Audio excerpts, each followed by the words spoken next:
ಕ್ಯಾರೆಟ್ನ ತುಪ್ಪ ಹಾಕಿ ಒಂದು ಹದಕ್ಕೆ ಹುರಿದು ಔಟ್ಸೈಡ್ ಯಾವುದೇ ಕೋವಾ ಬಳಸದೆ ಮನೆಯಲ್ಲೇ ಇರೋ ಅಂಥ ಸಾಮಗ್ರಿಗಳನ್ನ ಬಳಸಿ ಹಲ್ವಾಯಿಗಿಂತ ರುಚಿಕರವಾಗಿ ಆರೋಗ್ಯಕರವಾದ ಒಂದು ಕ್ಯಾರೆಟ್ ಹಲ್ವಾ ಮಾಡಿಕೊಟ್ರೆ ಯಾರಿಗಿಷ್ಟ ಆಗಲ್ಲ. Welcome back to my channel. ಇವತ್ತು ನಾನು ಕ್ಯಾರೆಟ್ ಹಲ್ವಾ ಮಾಡ್ತಾಯಿದ್ದೀನಿ. ಮೊದಲಿಗೆ ಇಲ್ಲಿ ನಾನು 1 ಲೀಟರ್ ಹಾಲನ್ನ ಕುದಿಯೋಕೆ ಇಟ್ಕೊಂಡಿದ್ದೀನಿ. ಸ್ವಲ್ಪ ದಪ್ಪ ತಳ ಇರೋ ಪಾತ್ರೆ ಇಲ್ಲ ನಾನ್ ಸ್ಟಿಕ್ ಪಾತ್ರೆನಲ್ಲೇ ಕುದಿಯೋಕ್ಕಿಡಿ ಹಾಲನ್ನ. ನಂತರ ಇಲ್ಲಿ ನಾನೊಂದು ಅರ್ಧ kg ಕ್ಯಾರೆಟ್ನ ಈ ರೀತಿ ತುರಿದು ಎತ್ತಿಟ್ಕೊಳ್ತಾ ಇದ್ದೀನಿ. ಈಗ ನಾನು 1 ಲೀಟ್ರು ಒಂದು ಕೆನೆಭರಿತ ಹಾಲನ್ನ ತೊಗೊಂಡಿದ್ದೀನಿ. ಈ ಹಾಲು ಏನು 1 ಲೀಟ್ರ್ ಇದೆ ಅದೊಂದು 1/4 ಲೀಟ್ರಿಗೆ ಬರೋ ತನಕ ನಾವು ಕುದಿಸ್ಕೋಬೇಕು. ಈ ರೀತಿ ಬಿಡದೇನೆ ಮಿಕ್ಸ್ ಮಾಡ್ತಾ ಇದ್ದರೆ ಸಣ್ಣ ಊರಿನಲ್ಲಿ ಒಂದು 15ರಿಂದ 20 ನಿಮಿಷದಲ್ಲಿ ಅದು ಹಾಲು ಕರೆಕ್ಟ್ ಅದಕ್ಕೆ ಬಂದುಬಿಡುತ್ತೆ. ಅದನ್ನು ಸೈಡಲ್ಲಿ ಕುದಿಯೋಕೆ ಎತ್ತಿಟ್ಟು ಈಗ ಒಂದು ಪ್ಯಾನ್ಗೆ ನಾನು 2 ಸ್ಪೂನಷ್ಟು ತುಪ್ಪನ ಹಾಕಿ ತುರಿದಿಟ್ಕೊಂಡಂತಹ ಕ್ಯಾರೆಟ್ನ ಈಗ ಇದಕ್ಕೆ ಸೇರಿಸ್ಕೊಳ್ತಾ ಇದ್ದೀನಿ. ನೀವು ನಮ್ಮ ಚಾನಲ್ ಫಸ್ಟ್ ಟೈಮ್ ವಿಸಿಟ್ ಮಾಡಿದರೆ ನಮ್ಮ ಚಾನಲ್ ಸಬ್ಸ್ಕ್ರೈಬ್ ಮಾಡ್ಕೊಳ್ಳಿ. ನಾನು ಹಾಕೋ ಎಲ್ಲ ರೆಸಿಪಿ ನೋಟಿಫಿಕೇಷನ್ ನಿಮಗೆ ಮಿಸ್ ಆಗದೆ ತಲುಪುತ್ತೆ. ನಂತರ ಈಗ ನೀವು ಕ್ಯಾರೆಟ್ ಕಲ್ಲರ್ನ ಗಮನಿಸ್ತಾ ಇರ್ಬೋದು. ಹಸಿ ಇರೋದ್ರಿಂದ ಈಗ ಕಲ್ಲರ್ ಸ್ವಲ್ಪ ಕಮ್ಮಿ ಇದೆ. ಇದು ಒಂದು ಒಳ್ಳೆ ಕಲ್ಲರು, ಒಂದು ಒಳ್ಳೆ ಫ್ಲೇವರ್ ಕೊಡೋ ತನಕ ನಾವು ಚೆನ್ನಾಗಿ ಬಿಡದೆ ಈ ರೀತಿ ಫ್ರೈ ಮಾಡ್ಕೋಬೇಕು. ನಮಗೆ ಕ್ಯಾರೆಟ್ ಹಲ್ವಾದಲ್ಲಿ ಮೇಯ್ನ್ ಇರೋದೇ ಈ ಕ್ಯಾರೆಟ್ನ ತುಪ್ಪದಲ್ಲಿ ಎಷ್ಟು ಚೆನ್ನಾಗಿ ಹುರ್ಕೊಳ್ತೀವೋ, ಒಂದು ಸ್ವಲ್ಪ ಕೂಡ ಹಸಿ ಸ್ಮೆಲ್ ಇರಬಾರ್ದು. ಕ್ಯಾರೆಟ್ ಕಲ್ಲರ್ ನೋಡ್ಬೋದು ನೀವು ಎಷ್ಟು ಚೇಂಜ್ ಆಯಿತು, ಒಳ್ಳೆ ಕಲ್ಲರ್ ಬರುತ್ತೆ. ಹಸಿ ಸ್ಮೆಲ್ ಹೋಗಿ ಒಂದು ಅದರದೇ ಆದ ಒಂದು ಫ್ಲೇವರ್ ಕಲ್ಲರ್ ಬಿಡೋಕ್ಕೆ ಸ್ಟಾರ್ಟ್ ಆಗುತ್ತೆ. ಆ ಹಂತದವರೆಗೂ ನಾವು ಕ್ಯಾರೆಟ್ನ ಹುರ್ಕೊಂಡ್ರೆ ಕ್ಯಾರೆಟ್ ಹಲ್ವಾ ಟೇಸ್ಟು ತುಂಬ ಚೆನ್ನಾಗಿ ಬರುತ್ತೆ. ಈಗ ಆಲ್ಮೋಸ್ಟ್ ಕ್ಯಾರೆಟ್ದು ಹಸಿ ಸ್ಮೆಲ್ಲೆಲ್ಲ ಹೋಗಿ ಒಂದು ಒಳ್ಳೆ ಕಲ್ಲರು, ಒಳ್ಳೆ ಫ್ಲೇವರ್ ಬರ್ತಾ ಇದೆ. ಈ ಹಂತದಲ್ಲಿ ನಾವು ಕ್ಯಾರೆಟ್ನ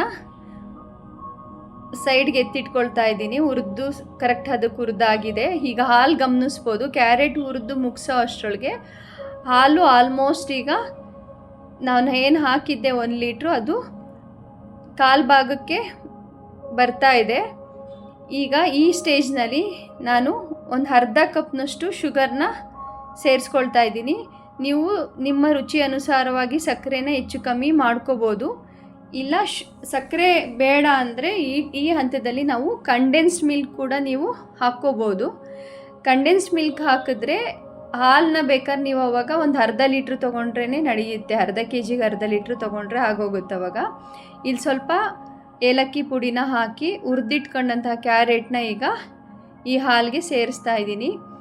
ನೀವು ಕಲ್ಲರ್ ನೋಡ್ಬೋದು, ಇಲ್ಲಿ ಯಾವುದೇ ಫುಡ್ ಕಲರ್ ಬಳಸಿಲ್ಲ. ಕ್ಯಾರೆಟಿಂದನೇ ಅಷ್ಟು ಒಳ್ಳೆ ನ್ಯಾಚುರಲ್ ಕಲ್ಲರ್ ಬರುತ್ತೆ. ಯಾವಾಗ ಒಳ್ಳೆ ಕಲ್ಲರ್ ಬರುತ್ತೆ ಅಂದರೆ ನಾವು ತುಪ್ಪದಲ್ಲಿ ಕ್ಯಾರೆಟ್ನ ಒಂದು ಒಳ್ಳೆ ಹದಕ್ಕೆ ಹುರಿದಾಗ ಮಾತ್ರ ಆ ಕಲ್ಲರ್ ಬರೋದು. ನಂತರ ಈಗ ಚೆನ್ನಾಗಿ ಈಗ ಇದರಲ್ಲಿರೋ ಅಂಥ ನೀರಿನಂಶ ಎಲ್ಲ ಬಿಟ್ಟು ಈ ಕ್ಯಾರೆಟಿಂದ ಒಂದು ನಾವು ಹಾಕಿರೋ ತುಪ್ಪ ಬಿಡೋಕ್ಕೆ ಸ್ಟಾರ್ಟ್ ಆಗಬೇಕು. ಆ ಹಂತದವರೆಗೂ ನಾವು ಚೆನ್ನಾಗಿ ಇದನ್ನು ಕುದಿಸ್ಕೋಬೇಕು. ತುಂಬ ಚೆನ್ನಾಗಿರುತ್ತೆ. ಇದೆಲ್ಲ ಪ್ರೋಸೆಸ್ ಮಾಡೋಕ್ಕೆ ಒಂದು 35 to 40 ಮಿನಿಟ್ಸ್ ತಗೊಳುತ್ತೆ ಅಷ್ಟೇ. ತುಂಬ ರುಚಿಕರವಾದ ಆರೋಗ್ಯಕರವಾದ ಕ್ಯಾರೆಟ್ ಹಲ್ವಾ ಮನೆಯಲ್ಲೇ ನಾವು ಮಾಡ್ಕೋಬೋದು. ಮತ್ತು ಇಲ್ಲಿ ನಾನೊಂದು 3 ಸ್ಪೂನ್ ತುಪ್ಪನ ಹಾಕಿ ಈಗ ಇಲ್ಲೊಂದು 2 ಸ್ಪೂನ್ ತುಪ್ಪ ಹಾಕಿ ಡ್ರೈ ಫ್ರೂಟ್ಸ್ನ ಒಂದು ಹದಕ್ಕೆ ಹುರ್ಕೊಳ್ತಾ ಇದ್ದೀನಿ. ಮತ್ತು 2 ಸ್ಪೂನ್ ತುಪ್ಪ ಬೇಕನ್ನಿಸ್ತು ಹಾಕ್ತಾಯಿದ್ದೀನಿ. ಆಲ್ಮೋಸ್ಟ್ ಒಂದು 10 ಸ್ಪೂನಷ್ಟು ನಾನಿಲ್ಲಿ ತುಪ್ಪನ ಬಳಸಿದ್ದೀನಿ. ಅರ್ಧ kg ಕ್ಯಾರೆಟ್ ಹಲ್ವಾಗೆ 1 ಲೀಟ್ರ್ ಹಾಲು ಬಳಸಿದ್ದೀನಿ. 1/2 ಕಪ್ನಷ್ಟು ಶುಗರ್ನ ಬಳಸಿದ್ದೀನಿ. ಇಷ್ಟೇ ಮನೆಯಲ್ಲಿರೋ ಅಂಥ ಸಾಮಗ್ರಿಗಳನ್ನೇ ಬಳಸಿ ತುಂಬ ರುಚಿಕರವಾಗಿರುತ್ತೆ, ಅದ್ಭುತವಾಗಿರುತ್ತೆ. ಖಂಡಿತ ಈ ರೆಸಿಪಿ ಟ್ರೈ ಮಾಡಿ. ನಮ್ಮ ಮನೆಯಲ್ಲಂತೂ ಮಕ್ಳಿಗೆ ತುಂಬ ಇಷ್ಟ ಈ ನಾನು ಮಾಡೋ ಕ್ಯಾರೆಟ್ ಹಲ್ವಾ ಅಂದರೆ.